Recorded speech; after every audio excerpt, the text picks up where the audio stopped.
प्रश्न आपका वाकाटक वंश।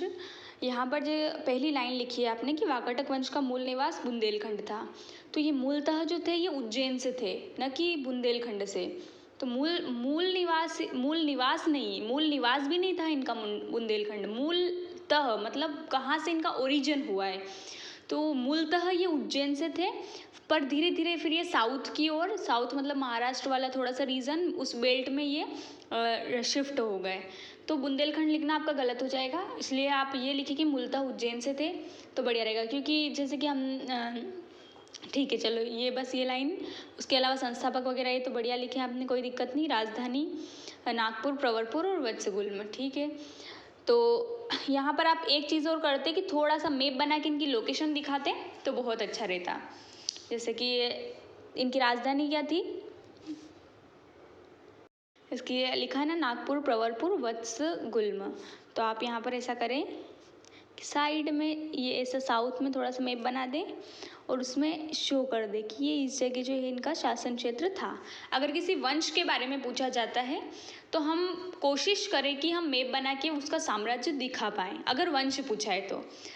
किसी पर्सन के बारे में पूछा है तो ज़रूरत नहीं है, लेकिन अगर वंश पूछा है तो उसका साम्राज्य हम लोकेट कर दें, और किसी स्थान के बारे में पूछा है तो फिर तो हमको मैप बनाना ही है। बाकी विंध्य शक्ति, वाकाटक वंश का संस्थापक, विदिशा में शासन किया। जैसे कि आपने यहाँ लिखा कि विदिशा में शासन किया, मतलब कि ये, तो जैसे कि यहाँ पर आपने विदिशा लिखा है, तो और फिर पहले पॉइंट में आपने क्या लिखा कि ये बुंदेलखंड में निवास करते थे, तो विदिशा तो बुंदेलखंड में नहीं आता है, तो यहीं आपका कॉन्फ्लिक्ट तो अराइज हो गया है क्वेश्चन के अंदर।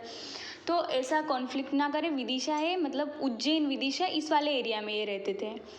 और 2 पॉइंट लिखे हैं आपने। तीसरा पॉइंट विंध्य शक्ति में आप लिख सकते हैं कि जो एलोरा अभिलेख है उनमें इनका वर्णन मिलता है, उसमें इनको द्विज की संज्ञा दी गई है।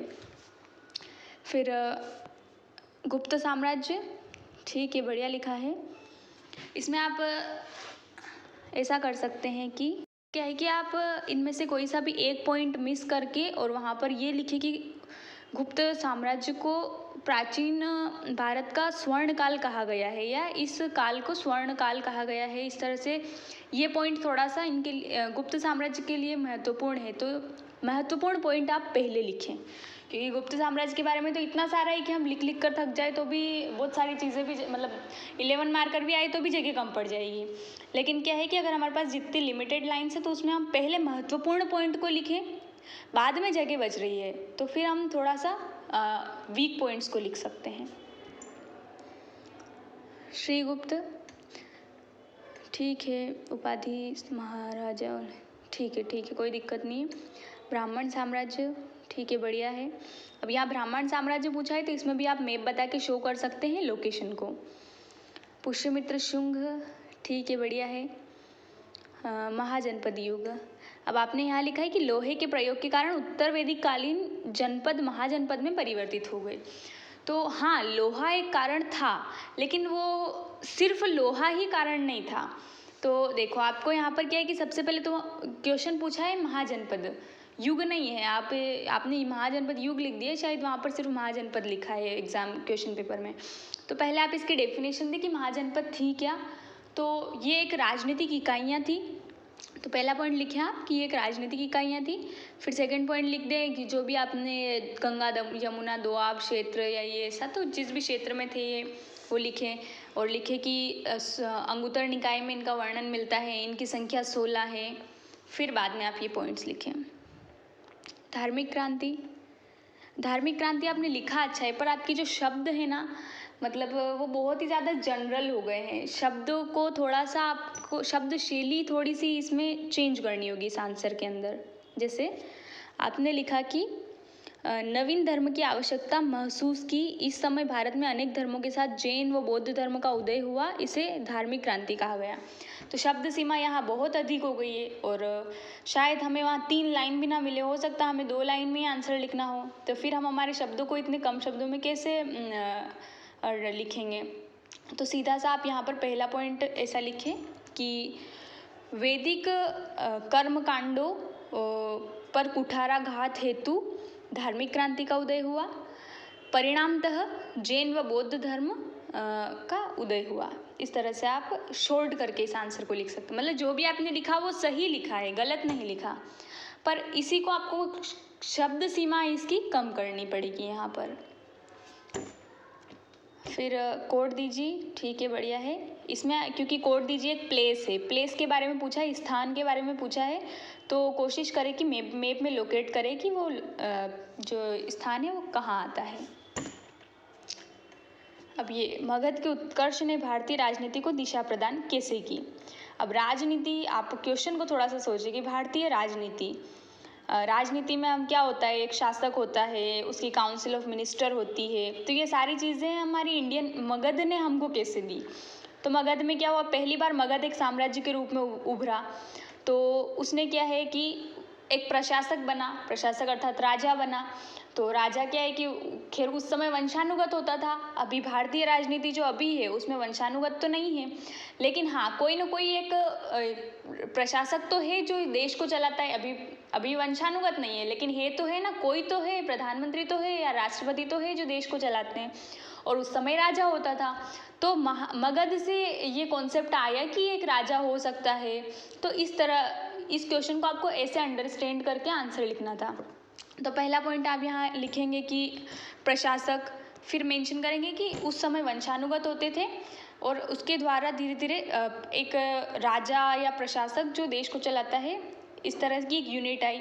फिर आप सेकंड पॉइंट आप लिखेंगे काउंसिल ऑफ मिनिस्टर, कि जब मगध का उदय हुआ तो धीरे धीरे उन्होंने एक मंत्री परिषद का गठन किया, और वर्तमान राजनीति में भी हम देखें तो मंत्री परिषद होती है, बहुत सारे मंत्री होते हैं, अलग अलग डिपार्टमेंट है संभालते हैं। तो इस सीक्वेंस पर आपको ये आंसर लिखना था। बाकी कॉपियाँ भी देखना आप जो ग्रुप में डली हुई हैं, तो आपको थोड़ा सा आंसर का आइडिया लगेगा। सिंधु घाटी सभ्यता के पतन, तो आकस्मिक पतन, क्रमिक पतन, ठीक है, बढ़िया है, कोई दिक्कत नहीं है, अच्छा लिखा आंसर ये। पुष्यमित्र शुंग की धार्मिक नीति, ठीक है, आपने लिखा अच्छा है आंसर, पर इसमें कुछ पॉइंट और आप मेंशन कर सकते थे, कि जैसे कि आप इन निष्कर्ष में जो लाइन लिखी है, आपने क्या किया कि जो बॉडी पार्ट इसका लिखा है उसी को घुमा फिरा कर और बार बार लिखा है, थोड़ा सा निष्कर्ष में भी वही चीज़ लिख दी। थोड़ा आप ऐसा कर सकते हैं कि जैसे कि पुष्यमित्र शुंग ने जो सांची स्तूप है उसकी वेदिकाएं बनवाई थी, तो उससे हम कह सकते हैं कि ये बुद्ध धर्म को, मतलब दूसरे धर्मों को ये ऐसा नहीं सोचते थे, मतलब बुद्ध धर्म के प्रति भी थोड़ा उदार थे। तो हम लिख सकते हैं कि बुद्ध धर्म हेतु भी इन्होंने कुछ जो भी कार्य कराए, इस हिसाब से हम कह सकते हैं कि ये एकदम कट्टर ब्राह्मण, मतलब दूसरे धर्मों से नफरत नहीं करते थे, ब्राह्मण धर्म को प्रेफरेंस देते थे पर दूसरे धर्मों से नफरत नहीं करते थे। नालंदा विहार राज्य में, देखो पहला पॉइंट आपने लिखा है नालंदा विहार में स्थित है, लेकिन हम इसका इंट्रोडक्शन आपको ऐसा लिखना चाहिए कि नालंदा फेमस क्यों है, किस चीज़ के लिए सबसे ज़्यादा जाना जाता है। तो उस समय एक यूनिवर्सिटी हुआ करता था, है ना, तो हम लिख सकते थे कि ये प्राचीन काल में एक इंटरनेशनल यूनिवर्सिटी हुआ करता था, विश्वविद्यालय हुआ करता था, जिसने बौद्ध धर्म में भी कौन सी शाखा थी, महायान शाखा का ये प्रमुख केंद्र था। और यहाँ पर कौन कौन से शिक्षक थे, जैसे कि वो आचार्य शीलभद्र जैसे टीचर्स यहाँ पर थे। फिर स्टूडेंट्स भी आप मेंशन करें कि जैसे हेनसांग ने अभी यहाँ पर शिक्षा ली, इत्सिंग जो है वो भी यहाँ पर सर्वे करके गए थे कि क्या क्या यहाँ पर चीज़ें हैं क्या नहीं है बौद्ध धर्म से संबंधित, और इसको यूनेस्को में भी शामिल किया गया है हेरिटेज में। तो ऐसे पॉइंट आप ज़रूर इसमें ऐड करें। एक विद्वान के रूप में हर्ष पर टिप्पणी लिखनी है, तो इसमें देखो पहला पॉइंट आपका होना चाहिए, आप थोड़ा सा पॉइंट फॉर्म करें, जैसे कि ये इंट्रोडक्शन लिखा 1.5 लाइन में, अब पहला पॉइंट आप लिखिए कि लेखक के रूप में, तो लेखक के रूप में इसकी रचनाएं लिखिए कि रत्नावली, नागानंद, प्रियदर्शिका। दूसरा पॉइंट लिखे आपकी एक सेनापति के रूप में, जैसे कि इसने युद्ध लड़ा था, युद्ध लड़े बहुत सारे, तो उन युद्धों का वर्णन करें। फिर तीसरा लिखिए कि साम्राज्य विस्तारक के रूप में या एक प्रशासक के रूप में इन्होंने साम्राज्य विस्तार किया। फिर अगला पॉइंट आप लिखिए कि जैसे आप लिख सकते हैं कि विद्वानों का संरक्षक में आप लिखिए कि जैसे बाणभट्ट जैसे विद्वानों और बाणभट्ट और हेनसांग जैसे लोगों को इन्होंने अपने कोर्ट में, वो हिंदी में क्या बोलेंगे, मंत्री परिषद या अपने राज दरबार में शरण दी। तो इस तरह से आप पॉइंट बनाएं और फिर दिखाएं कि फिर वो शो करेगा कि क्यों विद्वान थे। फिर आप एक पॉइंट और यहाँ लिखिए कि अन्य धर्मों के भी समर्थक, मतलब ऐसा नहीं कि हिंदू थे तो हिंदू को ही करते थे, फॉलो करते थे, तो बाकी अदर जो धर्म थे उनके हितों में भी ये कार्य करते थे। फिर आप और पॉइंट यहाँ लिख सकते हैं कि एक दानवीर के रूप में, तो दानवीर के रूप में जैसे कि ये कहते हैं ना कि इन्होंने जो भी कमाया वो 5 साल में ये जाते थे एक धर्म सभा में और वहाँ पर दान करके आ जाते, तो एक दानवीर के रूप में भी थे, इनको मेंशन कर सकते हैं। ऐसे आप पॉइंट बना के आंसर लिखें। फिर भारतीय इतिहास की 6ठी शताब्दी किस प्रकार फलीभूत हुई। ठीक है। और हड़प्पा सभ्यता की आर्थिक स्थिति ठीक है। कृषि, पहला पॉइंट आपका कृषि की बजाय व्यवसाय होना चाहिए, क्योंकि हड़प्पा सभ्यता जो थी वो थोड़ी सी बिजनेस माइंडेड थी, व्यवसाय को ज़्यादा फोकस करती थी। तो सिक्वेंशियली आप आंसर लिखें, पहला पॉइंट आप व्यवसाय लिखें, उसके बाद कृषि, पशुपालन, शिल्प उद्योग, इन चीज़ों को बाद में लिखें। गुप्त काल के उत्थान और पतन के कारण, तो जैसे कि आपने उत्थान लिखा है ना, आपने क्या है कि एक पैराग्राफ पैटर्न को चूज़ कर लिया है और कोशिश करें कि 11 मार्कर में आप पैराग्राफ न लिखकर थोड़ा पॉइंट फॉर्मेट की ओर बढ़ें। तो उत्थान में आप लिखे जैसे कि प्रतापी शासक, अब प्रतापी शासक में आप लिखेंगे जैसे कि चंद्रगुप्त द्वितीय थे, समुद्रगुप्त जिन्हें भारत का नेपोलियन कहा गया, स्कंदगुप्त जिन्होंने हूणों के आक्रमण से भारत को बचाया, या इस तरह से इनके जो प्रतापी शासक थे वो पॉइंट लिख के और उनका मेंशन करें। फिर आप लिखें कि एक अच्छी मिलिट्री थी इनके पास जिसकी वजह से अपने शासन को संचालित कर पाए, जो भी जैसे हूण आक्रमण थे तो उनसे बच पाए। तीसरा पॉइंट आप लिखें कि अच्छी आर्थिक व्यवस्था, क्योंकि पैसा होगा तभी तो अपन एडमिनिस्ट्रेशन को रन कर पाएंगे, तो इनके पास इनकी आर्थिक व्यवस्था अच्छी थी, तो इस वजह से इन्होंने अपने शासन को बरकरार रखा। तो ऐसे पॉइंट्स बनाकर फिर आप आंसर को लिखें।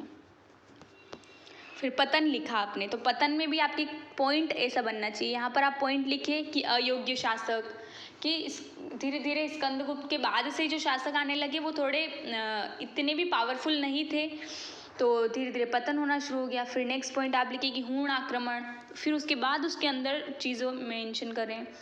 फिर पॉइंट लिखें आप यहाँ पर कि आर्थिक स्थिति थोड़ी असंतुलित हो गई, तो जब पैसा नहीं रहेगा तो शासन चलेगा नहीं, तो आर्थिक स्थिति का असंतुलन होना। और जैसे कि लिखे सामंतवाद का उदय, तो फिर यहाँ पॉइंट लिखे सामंतवाद का उदय, उसके बाद आप आंसर मेंशन करें। तो इस तरह आपका आंसर होना चाहिए। बाकी ऐसा नहीं है आपने जो लिखा वो अच्छा नहीं लिखा, आपने जो लिखा वो बहुत अच्छा लिखा, बहुत बढ़िया लिखा है, लेकिन हम थोड़ा सा सुधार करके उसे और भी बेहतर लिख सकते हैं।